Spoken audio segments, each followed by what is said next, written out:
Om Prithvi Shanti Antarikshagam Shanti Dau Shanti Disha Shanti Avantara Disha Shantir Agni Shantir Vayu Shantir Aditya Shantish Chandrama Shanti Nakshatrani Shantirapa Shantiroshadaya Shantir Vanaspataya Shanti Gau Shanti Raja Shanti Rashva Shanti Purusha Shanti Brahma Shantir Brahmana Shanti Shanti Reva Shanti Shanti Me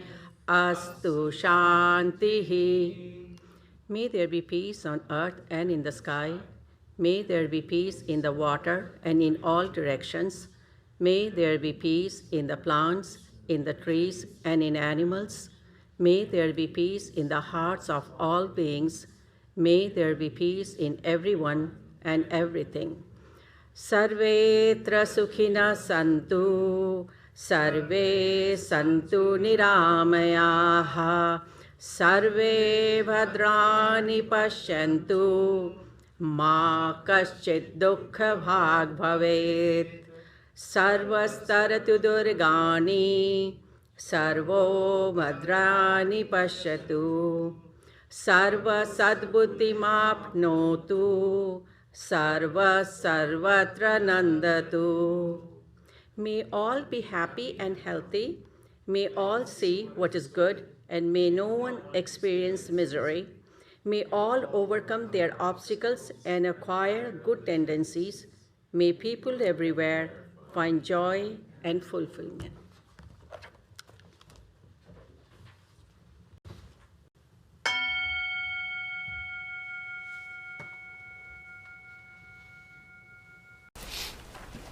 Amen.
Good morning, fellow seekers. I'm reading a translation from this person, Stephen Mitchell. It's not in English, nothing in Sanskrit. The only thing about this translation is, it's the author's opinion. He is of the mind that Krishna didn't say this, but the poet said through Krishna. So if you can get over it, let's hear it. It's his opinion. Actually, a good case can be made that the Gita's answer about war, according to which, since the war is just, Arjuna should do his duty as a warrior, stand up like a man and fight, is directly contradictory to the deeper lessons that Krishna teaches. How indeed can an enlightened sage, who cherishes all beings with equal compassion, because he sees all beings within himself and himself within God, inflict harm on anyone, even wicked men who have launched an unjust war? This is still an open question. Whatever Krishna may say, no fixed statement of the truth can apply to all circumstances, and honorable men during every war within memory have come to opposite conclusions about what their duty is. Gandhi, who thought of the Gita as his eternal mother, is almost convincing when he says that the deepest spiritual awareness necessarily implies absolute nonviolence. On the other hand, I can imagine even a Buddha enlisting in the war against Hitler. Nevertheless, whether or not Arjuna should fight is at the most secondary question for the Gita. The primary question is, how should we live? Or most essentially, how should I live? For the Gita is a book of deeply personal instruction. When you approach it as a sacred text, you can't help standing at first in the place where Arjuna stands, confused and eager for illumination. Whatever intellectual or aesthetic satisfaction it may provide, its purpose is to transform your life. The Gita presents some of the most important truths of human existence in a language that is clear, memorable, and charged with emotion. It is a poem, of course, and not a systematic manual. Its method is not linear, but circular and descriptive. It returns to its eternal point, letting go of the fruits of action, again and again, addressing not only superior students, but also the great majority, like us, who are spiritually unfocused and slow to grasp the point. Let go. What does that mean? It means this. I don't get it. It means that. I still don't get it. Then let me point you a picture. But how do I get to it? How do I let go? Just act in this way. But I can't. All right, then act in that way. But what if I can't do that either? All right, here is still another approach. Thus, generously, patiently, the poem guides even the least gifted of us on the path to our freedom. One of the Gita's most effective methods of teaching is its portrait of the sage, the person who has entirely let go, The portrait is among the finest in world's literature. Though not as subtle as the portrait of the master in Tao Te Ching, it is most easily comprehensible. Though not as profound as the wild, marvelous, non-figurative image that emerges from the dialogues of the Chinese Zen masters, it is profound enough, and more obviously, filled with the inestimable quality that we call it heart.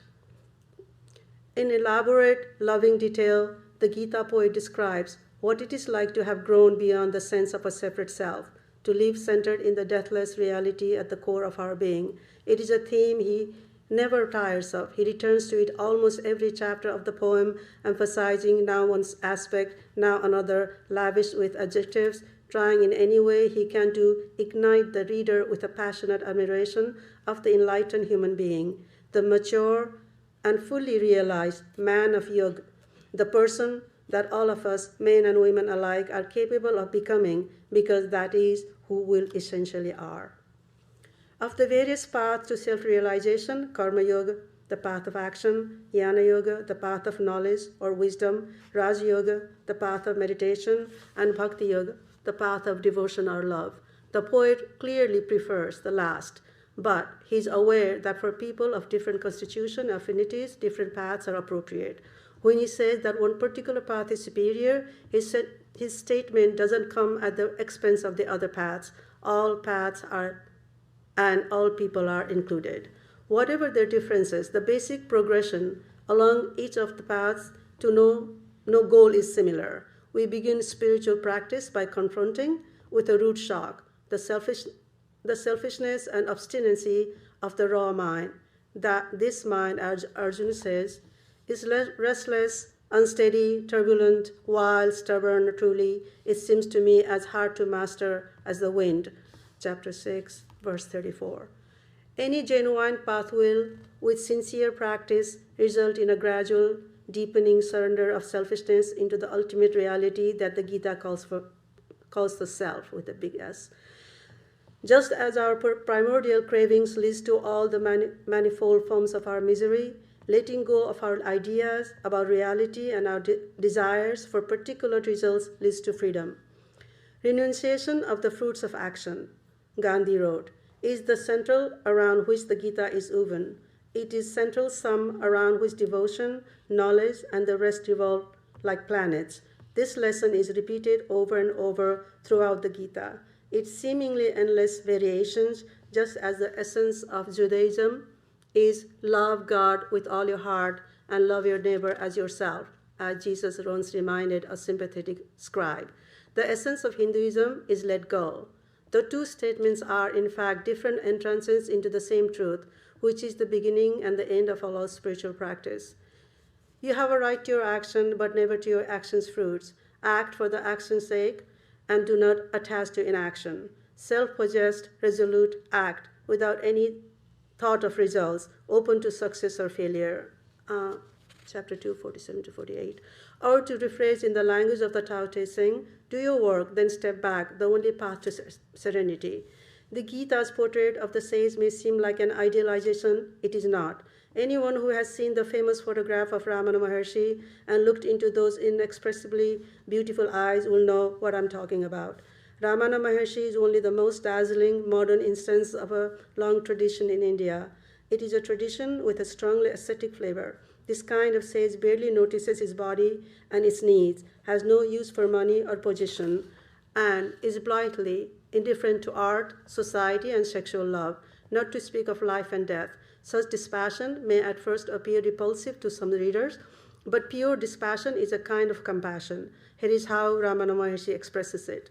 When you truly feel equal love for all beings, when your heart has expressed so much that it embraces the whole of creation, you will certainly not feel like giving up this or that. You will simply drop off from secular life as a ripe fruit drops from the branch of a tree. You will feel that the whole world is your home. There are other modes of enlightenment. Lao Tzu model of the master who is fully involved in the world and fully present in our body seems more appropriate to our Western circumstances, but the Gita's portrait is one of the classic exemplars, and it is worthy of our deepest respect. As fine as the chapters about spiritual practice and the sage are, the Gita's finest chapters are about God. The passage is which the poet and Krishna speaks of himself are written at white heat with an energy and a clarity that far surpasses similar attempts in the other sacred texts of the world. These passages are sublime, crystalline, electric, stunning in their passion, their nimbleness, their density, the hugeness of their imagination, their metaphysical grace, and their readiness to cut from free rational limits. Krishna says, for example, that he is all that is, but all that is in him. Though he is not in it, but he is the best of all that is. But he is beyond is and is not. Thus the poet keeps switching modes of reference as our minds whirl from one set of I ams to the rest. Thank you.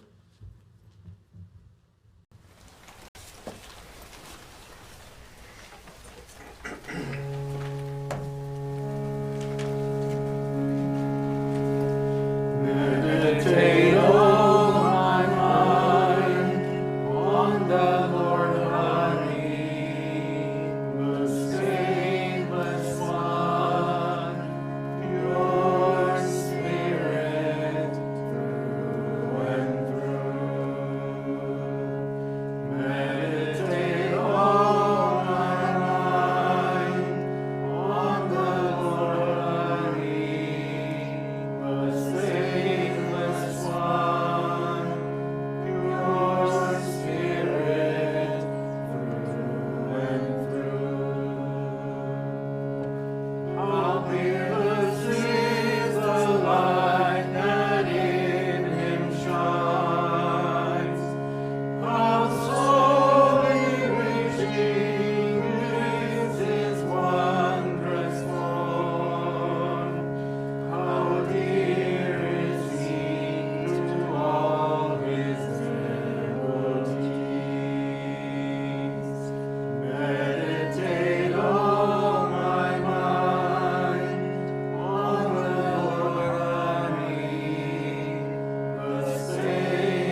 Today, good morning, everybody.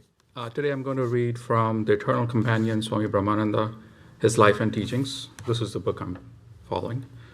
The hard part about this book is choosing what to read, because every page is delightful. The reading starts off at the Koshipur Guardian House, where Thakur is preparing Narain to deliver his message.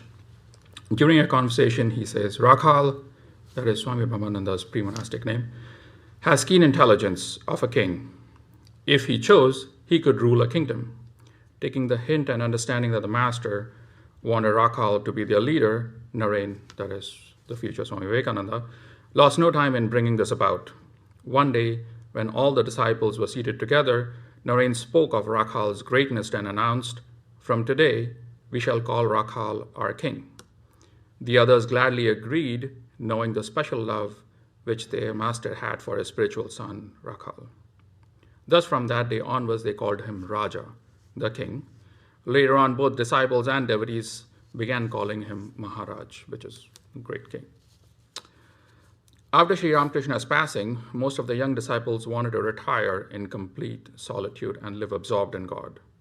The divine touch of their master had already enabled them to experience the transcendental state. What they had attained only now and then through his grace, they wanted to win as a permanent possession by their own efforts. They wanted to live utterly in that consciousness. We find Swami Brahmananda eager to go into solitude, live on alms, and dwell constantly in union with Brahman. Maharaj talked to Swamiji, which is Swami Vivekananda, about his intention of living for some time as a wandering monk, surrendering himself completely to God. Swamiji agreed, but suggested that Swami Subodhananda go with him to look after him. Because of his deep love for Maharaj, Swamiji was always concerned for his welfare and wished him to have someone with him who would administer to his comforts. Maharaj could not refuse his brother's wish, so he and Swami Subodhananda left for Banaras. They stayed there for a month. From Banaras, they went to the temple of Omkarnath, situated on the bank of river Narmada. Here, amidst charming natural surroundings, Maharaj lived continuously in Nirvikalpa Samadhi for 6 days and 6 nights, completely unconscious of the outer world. When at last he came back to the normal consciousness, his face shone with a heavenly joy. He had experienced God in the impersonal, absolute aspect, and had realized the identity of the Atman with Brahman. The two Swamis continued their journey and reached Panchavati by the river Godavari, where Sita and Ram was traditionally supposed to have lived during their exile. There is a temple dedicated to them there. Here, Brahmananda felt and saw the divine presence of these two divine incarnations. While chanting the holy name, he became absorbed in samadhi for 3 days and 3 nights. During these periods, Swami Subodhananda used to watch over Maharaj with mingled joy and anxiety. He realized the danger that Maharaj would pass out of the body in samadhi and not return to earthly life. He was very careful to prevent this. In Vrindavan, Maharaj lived in a state of continuous ecstasy, almost entirely losing his consciousness of the physical world. His brother disciples watched over him, but Brahmananda rarely spoke to him. His mind constantly dwelled in another realm. Subodhananda would beg food for him from door to door and place it silently in the corner of his brother's cell. At the regular hour, Brahmananda would rise from his meditation in order to eat something. But if Subodhananda was late or he did not find the food in the usual place, he would not mind. He would simply return to his meditation and ate nothing until the next day. He ate only to keep his body alive. In later years, Maharaj would say, it is easy to practice austerity by not allowing the mind to come into contact with sense objects, but it is hard to get rid of the mental craving itself.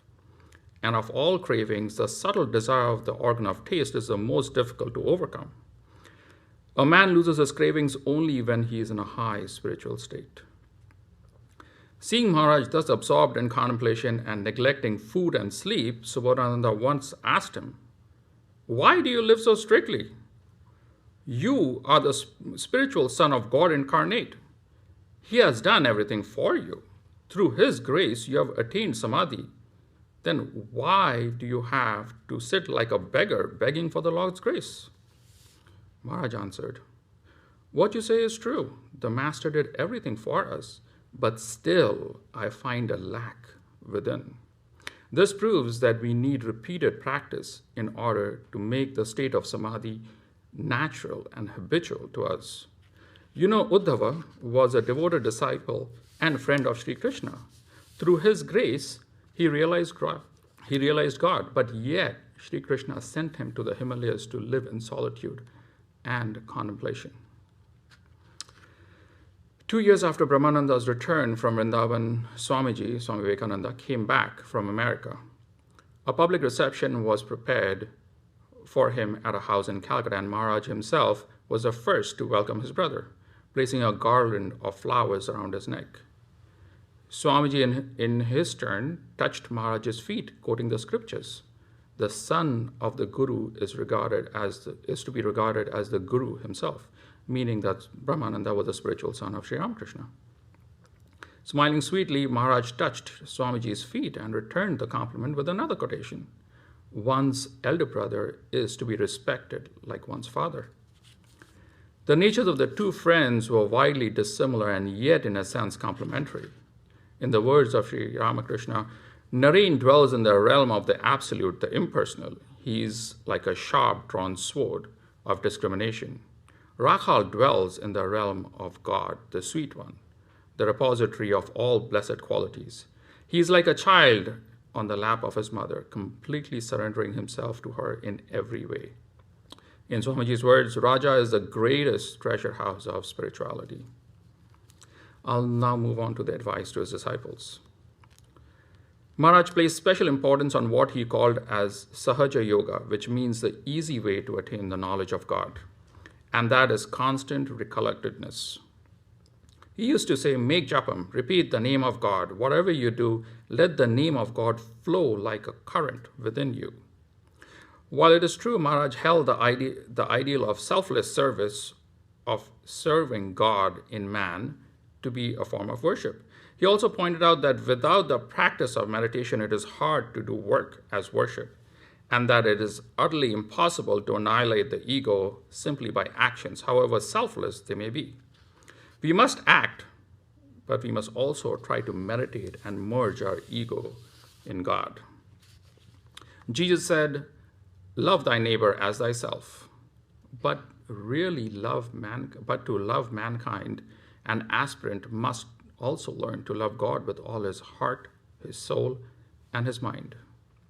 Maharaj once told me, my boy, that is Swami Prabhavananda, my boy, devote yourself to spiritual practices, attain knowledge and devotion. Then you will see how your heart will overflow with love and sympathy for mankind. You will also find out how unnecessary is man's suffering, carry as he does this mine of bliss within himself. Practice, practice, he would tell us. Through the practice of spiritual disciplines, the heart will be purified and a new realm will open. You will realize that God alone is real and that everything else is unreal. But when, through japam and meditation, a little awakening comes, do not imagine you have achieved the end. Light, more light, onward, onward. Attain God, gain his vision, talk to him. Once Maharaj said, pray to the Lord with a yearning heart. Tell him freely that you desire him alone. Do not doubt that he exists. Those who are meek and lowly are soon blessed with his vision. If you approach him with devotion, he will surely reveal himself. Do not feel shy because you have made mistakes or have not called on him for a long time. He is the very embodiment of compassion. He does not care about your faults. Go to him with the simplicity of a child and he'll receive you. Be simple and guileless. Without simplicity and childlike faith, nobody can realize him. Another day, Maharaj placed special emphasis on work. He said, always remember that through work you are serving the Lord. No one can see him with the eye of devotion. If you work with the idea of pleasing men, you will be disappointed. You will find peace and happiness only if you remember the Lord. If he is pleased, the world is pleased. In favorable or in adverse circumstances, remember that you have none but him and that you are serving him through the faithful discharge of your allotted duties. Maharaj had the simplicity of a child and the wisdom of a knower of Brahman. We have not even the glimpse of the 100th part of Maharaj's greatness. Only his brother disciples understood him. Swami Saradananda used to say, there is no difference between Maharaj and Sri Ramakrishna. Maharaj ruled us not by his authority of the position of the president of the order, but through compelling power of his love. I'll end the reading by mentioning two quotations that Maharaj repeated often. This is from Swami Prabhavananda's reminiscences. The first was, tell the truth, but never a harsh truth. And the second was from the teachings of Sri Chaitanya. Be humbler than a blade of grass. Be patient and forbearing like the tree. Take no honor to thyself. Give honor to all. Chant unceasingly the name of the Lord. Thank you.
Thank you, Namita.